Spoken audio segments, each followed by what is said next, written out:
अच्छा, जो इसमें हमारी बेसिक जो इंट्रोडक्शन दिया गया था एमपीपी टेक्निक्स का पेपर के अंदर, वो हमारी कुछ टेक्निक्स डिस्कस की हुई थी। पुरानी टेक्निक्स जो है हमारे पास, ट्रेडिशनल टेक्निक्स में हमारे पास hill climbing, P and O, incremental conductors आती है। इसको हम बेसिक क्यों नहीं पार्शियल शेडिंग में यूज़ करते हैं? बेसिक है हमारे पास पार्शियल शेडिंग कंडीशन में यूज़ ही नहीं होती है, हमारे पास यह लोअर एफिशिएंसी देती है और इसके अंदर स्टेडी स्टेट एरर हमारे पास बहुत ज़्यादा होता है, और इसके अंदर हम अपनी ग्लोबल पीक भी फाइंड नहीं कर सकते। उसके बाद हमारे पास जो है जो बायोलॉजिकल एमपीपी टेक्निक्स हैं, आंट कॉलोनी और कोकू सर्च, ये दो टेक्निक्स भी हमारे पास जो है अच्छा काम करती है पार्शियल शेडिंग के केस में, लेकिन जो है ये कॉम्प्लेक्स पार्शियल शेडिंग के केस में इतना अच्छा काम नहीं करती। जो बाकी grey wolf optimisation pattern search है, इसके अंदर बेसिकली हमारे पास नंबर ऑफ पॉपुलेशन साइज बहुत ज़्यादा रखना पड़ता है, आइट्रेशन बहुत ज़्यादा करनी पड़ती है, इसकी वजह से हमारे पास सिस्टम जो है बहुत ज़्यादा कम्प्लेक्स हो जाता है। तो हम इसको भी इतना ज़्यादा प्रेफर नहीं करते टेक्निक्स को। और उसके बाद जो है हमारे पास कंट्रोल बेस मेथड जो है हमारे पास artificial neural network, fuzzy logic और जेनेटिक एल्गोरिदम। ये टेक्निक हमारे पास बेसिकली इसके अंदर हमारे पास ट्रेनिंग करनी पड़ती है, कोई प्रोडिक्शन बहुत ज़्यादा करनी पड़ती है, डेटा सेट बहुत ज़्यादा बनाना पड़ता है, इसकी वजह से यह टेक्निक हमारे पास इतनी एफिशिएंट नहीं है और यह कॉम्प्लेक्स बन जाता है हमारे पास सिस्टम। और हमारे पास पार्शियल शेडिंग के केस में हम ज़्यादातर कोशिश करते हैं कि हमारे पास आइट्रेशन भी कम हो और हमारे पास जो है सिस्टम भी ज़्यादा एफिशिएंट हो। जितनी आइट्रेशन कम होंगी उतना कंट्रोलर के ऊपर बोझ कम आएगा। आगे करते हैं। तो हम अपने स्लैब स्वैम को यूज़ क्यों करते हैं? ये बेसिकली हमारे पास एक तो एफिशिएंट है, एफिशिएंट होने के साथ-साथ इसके अंदर आइट्रेशन हमारे पास कम करनी पड़ती हैं। वो कैसे करनी पड़ती हैं, वो हम आगे डिस्कस कर लेंगे उसको। और इसके अंदर जो है हमारे पास ग्लोबल मैक्सिमा और ग्लोबल मैक्सिमा और लोकल मैक्सिमा फाइंड करना ईज़ी होता है टेक्नीक के लिए। और इसके अंदर जो एफिशिएंसी होती है इस टेक्नीक की, वो अक्रॉस 99.7% होती है, और इसके अंदर जो है तकरीबन हमारे पास जो ऑस्किलेशन आती है ना, स्टेडी स्टेट ऑस्किलेशन, वो लेस देन 1 वॉट की आती है। तो इस वजह से हम प्रेफरेबल करते हैं कि ये टेक्नीक, इसके साथ दूसरी टेक्निक्स भी हैं, वो भी काफ़ी अच्छी एफिशिएंट यूज़ करती है, लेकिन हमारा जो मेन था टॉपिक वो स्लैब स्वैम पे था, तो इसलिए हमने बेसिक इसी के ऊपर फोकस किया हुआ है। नेक्स्ट स्लाइड कर देना।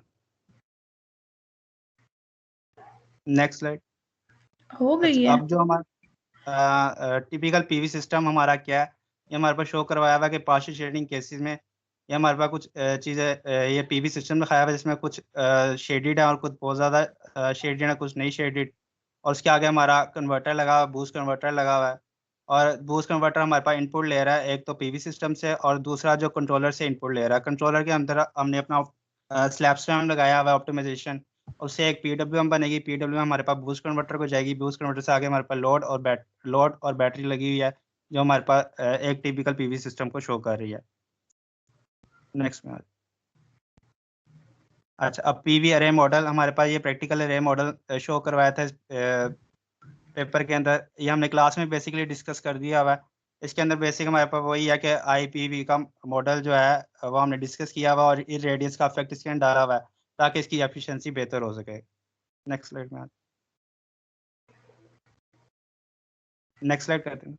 अच्छा, अब इसके बाद इक्विवेलेंट सर्किट का मॉडल इसके अंदर डिस्कस हुआ था पेपर के अंदर कि हमारे पास number of cell in series and number of cell in parallel जो ऐड है, वो हम किस तरह डिस्कस करेंगे। वो number of cell in series जो थे वो हमारे पास वोल्टेज को कंट्रोल कर रहे थे, और number of cell in parallel जो थे वो हमारे पास करंट को कंट्रोल कर रहे थे। तो उसके अक्रॉस हमने हर करंट के साथ एनपी लिख दिया है, वो हमारे पास अक्रॉस करंट आ जाएंगे, और सेल जो है और जो हमारे पास वोल्टेज के साथ होंगे नंबर ऑफ सीरीज सेल आ जाएंगे।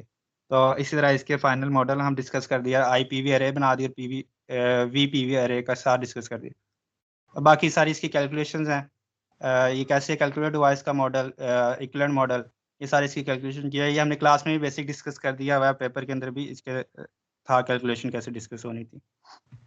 अब आ जाते हैं हम अपने main bio inspired MPP techniques. इसका बेसिक कंपैरिजन हुआ हमारे स्लैब स्वैम के साथ कि हम स्लैब स्वैम को क्यों अब ज़्यादा दे रहे हैं प्रायोरिटी।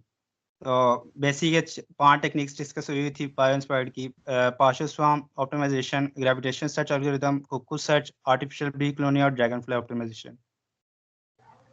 तो अब हमारा आ जाता है पार्शियल स्वैम ऑप्टिमाइजेशन। ये बेसिकली जो है टेक्निक हमारे पास फ्लॉक ऑफ बर्ड्स, फिशेस और मोबाइल स्पीशीज से इंस्पायर्ड होकर टेक्निक ली गई है। बेसिकली ये स्पीशीज होती हैं अपने जो फूड सर्च के लिए ना डिस्टेंस कवर करती हैं या पोजीशन जो भी कवर करती हैं, उन उस डिस्टेंस कवर से लेके हम जो डिस्टेंस वो कवर करती हैं उसके अक्रॉस हम एक अपना ड्यूटी साइकिल लेते हैं। जैसे उसने पोजीशन और पार्टिकल के एक्स जो शो कराया हुआ है, हम एक ड्यूटी साइकिल कंफर्म कर लेंगे कि यार हमारा एक ड्यूटी साइकिल फिक्स है, उसके बाद जो हमने चेंज इन ड्यूटी साइकिल लाना है वो हम उसकी वेलोसिटी ऑफ पार्टिकल के लिहाज से अपना ड्यूटी साइकिल चेंज करेंगे। तो फाइनल ड्यूटी साइकिल जो आएगा वो इसकी पोजीशन और वेलोसिटी को ऐड करके जो हमारा फाइनल ड्यूटी साइकिल बनेगा वो हमारा बूस्ट कन्वर्टर के लिए फाइनल आउटपुट होगी। नेक्स्ट करते हैं। और उसके बाद हमारा आ जाता है कैविटेशन सर्च।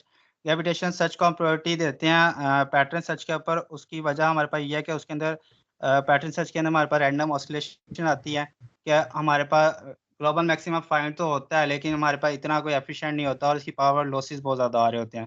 तो हम इसको प्रायोरिटी देते हैं ग्रेविटेशन सर्च को।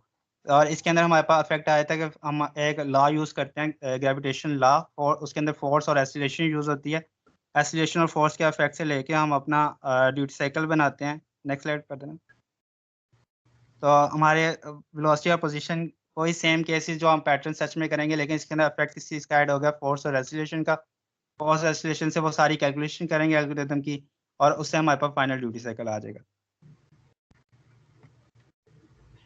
ये हमारे पास कुकू सर्च आ जाएगा। इसके बाद कुकू सर्च बेसिकली हमारे पास एल्गोरिथम लिया गया है हमारे पास कुकू बर्ड से। और कुकू बर्ड हमारे पास क्या करते हैं, अपने जो नेस्ट की जो है ना पॉसिबिलिटी बेस्ट सोल्यूशन बताते हैं कि हमारे पास ये जो नेस्ट है वो सर्वाइवल करेगा, और सर्वाइवल की बेस पे हम अपना ड्यूटी साइकिल क्रिएट करते हैं। उसके लिए हमारा एक रैंडम एल्गोरिथम यूज हुआ हुआ है, लेविस फ्लाइट के। मतलब कि लेविस फ्लाइट का मतलब होता है कि कोई भी रैंडम वॉक जो हमारे पास हो रही है उसकी जो वैल्यूज आ रही हैं वो हम ली गई हैं बेसिकली। और रैंडम वॉक का मतलब ये है कि हम कोई भी वैल्यू इसके साथ जनरेट हो सकती है। तो एक्स आई हमारे पास पोजीशन का आ जाएगा, पोजीशन जो भी कवर कर रहा है, और जो लेविस फ्लाइट का फॉर्मूला आ जाएगा वो हमारे पास आ जाएगी चेंज इन ड्यूटी साइकिल जो उसके अंदर आ रहा है। तो हमारे पास न्यू जनरेशन क्रिएट हो जाएगी। इसका न्यू जनरेशन का मतलब है हमारे पास न्यू ड्यूटी साइकिल आ जाएगा, और उसकी क्रिएट पे हमारे पास कन्वर्टर को आउटपुट मिल जाएगी। नेक्स्ट स्लाइड कर देंगे। Artificial bee colony. Artificial bee colony हमारे पास नॉन लीनियर न्यूमेरिकल फंक्शन और कंस्ट्रेंट क्लासिफिकेशन ऑप्टिमाइजेशन प्रॉब्लम के लिए यूज होता है। इसके अंदर बेसिक हमारे पास प्रॉब्लम सॉल्व जो हुई थी हमारे पास मल्टी नोडल और मल्टी डायमेंशन ऑप्टिमाइजेशन की प्रॉब्लम सॉल्व की गई थी। इसके अंदर भी हमारे पास यही काम होता है कि हम अपनी पॉपुलेशन साइज इनिशियलाइज कर देते हैं, और उस इनिशियलाइज की बेस पे हम अपने बेस्ट सोल्यूशन देखते हैं कि हमारे पास बेस्ट सोल्यूशन कौन सा है इस एल्गोरिथम का, और हमारे पास बेस्ट ड्यूटी साइकिल इसके अक्रॉस कौन सा आ रहा है। नेक्स्ट। इसके बाद हमारे पास ड्रैगन फ्लाई ऑप्टिमाइजेशन आता है। ड्रैगन फ्लाई बेसिकली हमारे पास जो है काम करता है, बेसिकली वो फ्लाई कर रहे होते हैं, इस वजह से हम उसके अंदर देखते हैं कि हमारे पास कोलिजन नहीं आ रही बेसिकली। और कोलिजन नहीं आ रही, इसकी बेस पे हम अलाइनमेंट एडजस्टमेंट करते हैं उसके अंदर, और अपने नेबर एनिमी देखता है कि इसके साथ कोई नेबर एनिमी तो नहीं अटैच हो रहा। तो उसकी बेस पे हमारे पास एक जो चेंज लेते हैं ना, वो इसके अंदर हम ये देखें हमने दिखाया हुआ है SI, AI, CI, या हमारा डिफरेंट पैरामीटर इसके अक्रॉस में लेके तो हम उसका चेंज बनाते हैं कि हर पैरामीटर उसके अंदर ऐड हो जाए। जब जितने ज़्यादा पैरामीटर्स ऐड होंगे इतना ही ज़्यादा हमारे पास जो एल्गोरिथम होगा वो हमारे पास एफिशिएंट होगा। जितने कम पैरामीटर हैं उसके लिए हमारे पास एल्गोरिथम जैसे पिछले डिस्कस किया उनके अंदर पैरामीटर्स हमारे बहुत कम थे, लेकिन इस ड्रैगन फ्लाई के अंदर हमारे पास पैरामीटर्स बहुत ज़्यादा ऐड हो गए। इसकी वजह से हम इसको कह सकते हैं कि उनसे ज़्यादा एफिशिएंट हमारे पास ड्रैगन फ्लाई ऑप्टिमाइजेशन है। अब मेन टेक्निक जो हमारे पास आ जाती है स्लैब स्वैम की, वो आपको मिस पर डिस्कस कर देती हैं। अस्सलाम वालेकुम। स्लैब स्वैम ऑप्टिमाइजेशन के अंदर क्या है, ये स्लैब्स जो मैरीन ऑर्गेनिजम्स होते हैं, ये टिश्यू लाइक ऑर्गेनिजम्स होते हैं। इनके अंदर क्या होता है कि एक लीडर होता है और एक फॉलोअर होता है। ये इनकी ऑप्टिमाइजेशन टेक्निक के ऊपर ये एमपीपीटी के अंदर यूज़ की गई है, पीवी पैनल्स के अंदर। इसके अंदर मैं आपको फ्लो चार्ट बताती हूँ। फ्लो चार्ट के अंदर इसका पूरा डिफाइन किया गया है ये कैसे-कैसे वर्क करता है। इसके अंदर सबसे पहले हम पॉपुलेशन का साइज़ इनिशियलाइज़ करेंगे, कितनी आइटरेशंस करनी है, हम उसकी एक मैक्सिमम मिनिमम लिमिट सेट करेंगे, और उसके बाद जितने पार्टिकल्स हमने लिए हैं ना, उनकी हम फिटनेस एवैल्यूएट करेंगे। तो जिसकी सबसे ज़्यादा फिटनेस होगी, जो फूड के करीब पार्टिकल होगा, उसको बेस्ट पार्टिकल या लीडर सेट कर देंगे, और बाकी जो होंगे वो उसके फॉलोवर्स होंगे। इसके अंदर 3 सी यूज़ किए गए हैं पेपर के अंदर, C1, C2, C3 inertial weights होते हैं, और C1 बहुत ज़्यादा इम्पोर्टेंट होता है क्योंकि इसके अंदर 2 टर्म्स आई हुई हैं, एक एक्सप्लोरेशन होती है और एक फूड के लिए, और एक एक्सप्लॉइटेशन होती है। एक्सप्लोरेशन और एक्सप्लॉइटेशन के दरमियान जो बैलेंस क्रिएट करता है वो C1 पैरामीटर करता है।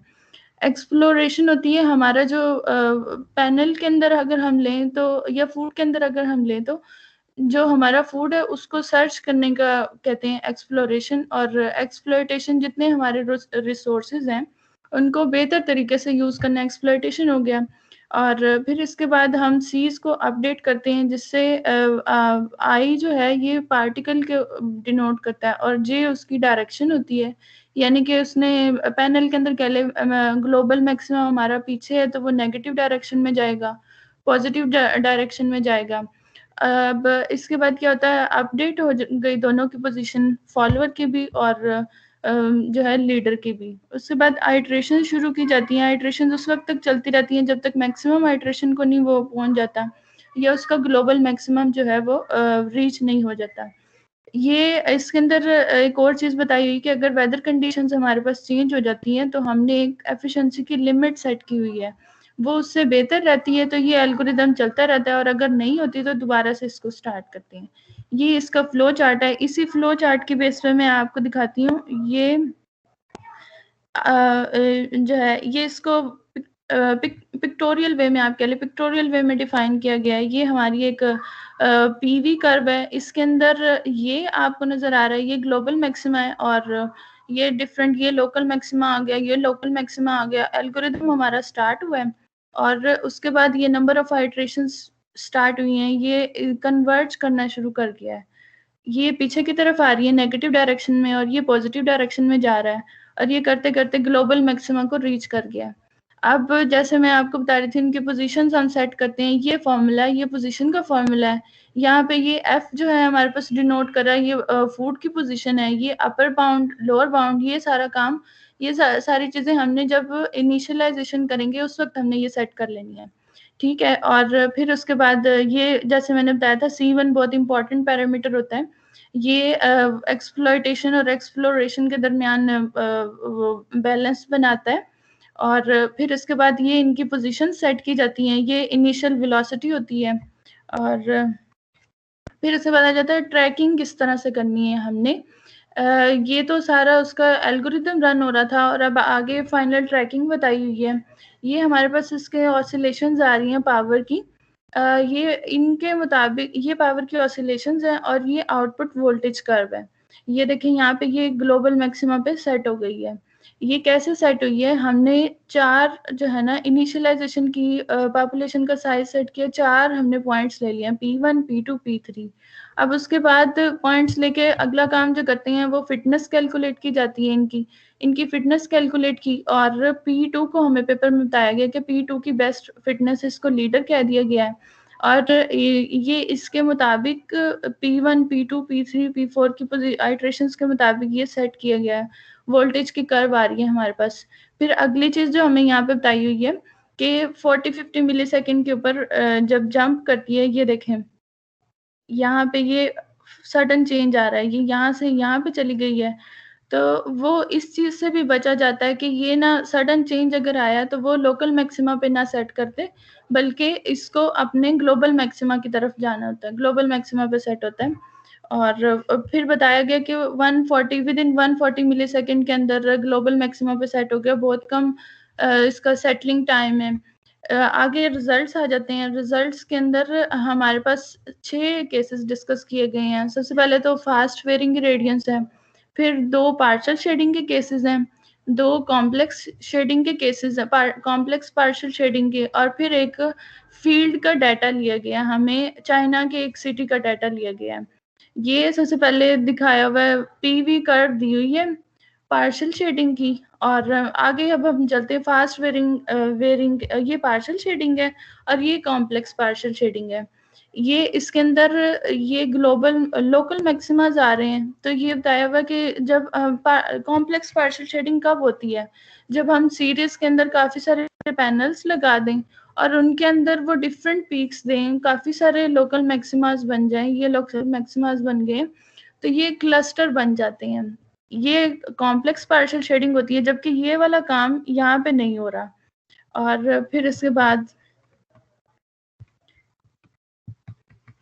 पहला केस आ जाता है फास्ट वेरिंग ग्रेडियंट्स। ये 4 ग्राफ जो है ना, ये आपको 6 के 6 केसेस के अंदर नजर आएंगे। Power, duty cycle, current end voltage के। ये ग्राफ क्या शो कर रहे हैं? सर ये बताया हुआ कि ये यूनिफॉर्म है ये रेडियंस, और चेंज ये पीवी कर्व है इसकी, और यहाँ पे ये रेडियंस जो है वो चेंज हो रही है लेकिन यूनिफॉर्म है। अब इसके अंदर मॉड्यूल्स के पावर की ग्राफ के ऊपर आते हैं। ये हमारे पास perturb and observe, ABC, partial swarm optimization, cuckoo search, इन सब की ये ग्राफ के अंदर शो किया गया है। जो SSO हमारा है, सेल्फ स्वार्म ऑप्टिमाइजेशन, उसके अंदर आप लोग देख सकते हैं कि बहुत बाकियों के अंदर भी ऑसिलेशंस आगे भी आ रही हैं, लेकिन इसकी ऑसिलेशंस नहीं आ रही। ये रेड कर्व जो है, मेरा कर्सर आप लोगों को नजर आ रहा है? मेरा कर्सर नजर आ रहा है आप लोगों को? हाँ जी, नजर आ रहा है। ये वाली रेड कर्व जो है ये स्ट्रेट लाइन जा रही है, ये ग्लोबल मैक्सिमा के ऊपर ही चलती जा रही है। ये पावर के अंदर ऑसिलेशंस शो होगी। अब ड्यूटी साइकिल के अंदर आते हैं। ड्यूटी साइकिल जो है ये देखें, ये काफी ज्यादा ऑसिलेशंस आ रही है, लेकिन रेड के अंदर कम ऑसिलेशंस आ रही है। अब ये वोल्टेज की आ गई है फॉर्म। ये मैं आप लोगों को 6 के 6 केसेस की पहले इनकी पिक्चर्स दिखाऊंगी, और फिर उसके बाद एक टेबल बताऊंगी जिसके अंदर सेटलिंग टाइम, कन्वर्जेंस टाइम, ये सारी वैल्यूज दी गई हैं, एफिशिएंसी की वैल्यू दी गई हैं।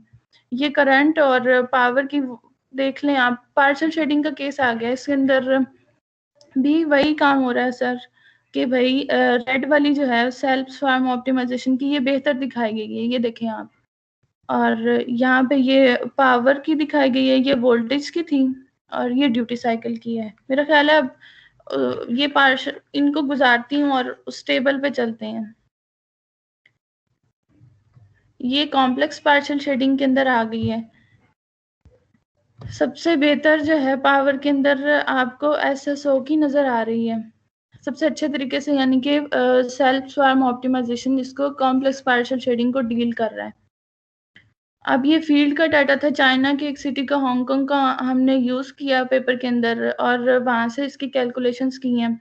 ये चारों सीजन उसने बताए हुए कि चारों सीजन्स की इरेडियंस ली है, और फिर उसके बाद ये मैंने 2 का ग्राफ आपको शो करवाया है, एक समर और एक स्प्रिंग के अंदर। दोनों के डाटा से रिजल्ट से ये शो हो रहा है कि जो हमारे पास सेल्फ स्वार्म ऑप्टिमाइजेशन है ये सबसे बेहतर तरीके से आउटपुट दे रही है। ये एक एनर्जी का ग्राफ है, ये रेड लाइन सबसे ऊपर है, और ये पावर का ग्राफ है, ये पावर समर की पावर है, यहाँ पे भी ये जूम इन किया हुआ है। अब ये टेबल की मैं बात कर रही थी, ये देखिए ये 5 केसेस हैं, सारों के अंदर सेल्फ स्वार्म आ गई, परटर्ब एंड ऑब्जर्व आ गई है, PSO, कुकू सर्च ये आ गई है। कन्वर्जेंस टाइम का देखते हैं, इसका कन्वर्जेंस टाइम 0.16 है, और मेरा ख्याल है ये सबसे कम है 0.16 ना। कन्वर्जेंस टाइम आपने देख लिया, अब उसके बाद सेटलिंग टाइम कम होना चाहिए कन्वर्जेंस टाइम की तरह, जल्दी से ये ऑसिलेशंस को रिमूव करते। अब ग्लोबल में इसका सेटलिंग टाइम भी आप देखेंगे कम ही है सबसे तकरीबन ना। और फिर ग्लोबल मैक्सिमा जो है वो रीच हुआ है कि नहीं हुआ, इसके अंदर रीच हो जाता है, परटर्ब एंड ऑब्जर्व के अंदर नहीं रीच हुआ किसी किसी जगह पे। और पावर एट ग्लोबल मैक्सिमा, ये भी बहुत इंपॉर्टेंट चीज है कि हम कितनी पावर अचीव करते हैं। फिर पावर ट्रैक्ड, उसने कितनी पावर ट्रैकिंग की है, एनर्जी शो की गई है, एफिशिएंसी शो की गई है। एफिशिएंसी क्या अंदर आप देख लें 99.9, केस 5 को देखते हैं हम, 99, केस 4 है 97.3 आ गई है, और 99 ये इनकी एफिशिएंसीज दी गई हैं। ये जो मैंने पीछे ग्राफ टेबल आपको शो किया है, ये उसकी टेबुलर फॉर्म दी हुई है। वो इसके अंदर बताया हुआ है कि ये एवरेज एफिशिएंसी, कन्वर्जेंस टाइम और सेटलिंग टाइम। एफिशिएंसी ये ब्लू के साथ शो की गई है 99.3, सबसे ज्यादा सेल्फ स्वार्म की है। फिर उसके बाद आ जाता है कन्वर्जेंस टाइम जो कि कम होना चाहिए, ये परटर्ब एंड ऑब्जर्व का 0.12 शो किया हुआ है, इसका 0.17 है। ये 3 चीजें इसकी दी गई हैं, सेटलिंग टाइम, कन्वर्जेंस और एफिशिएंसी।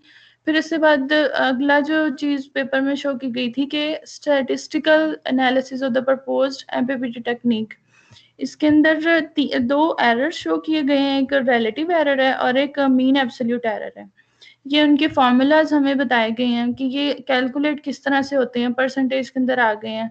तीसरी चीज जो है इसके अंदर रूट मीन स्क्वायर एरर, तीनों ही एरर है, sorry, root mean square error आ गए।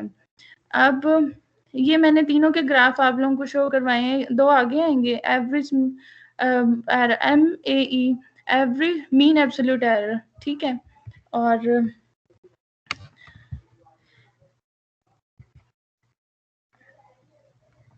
अब एंड पे आ जाता है एडवांटेजेस क्या क्या हैं हमारे पास सेल्फ स्वार्म ऑप्टिमाइजेशन के।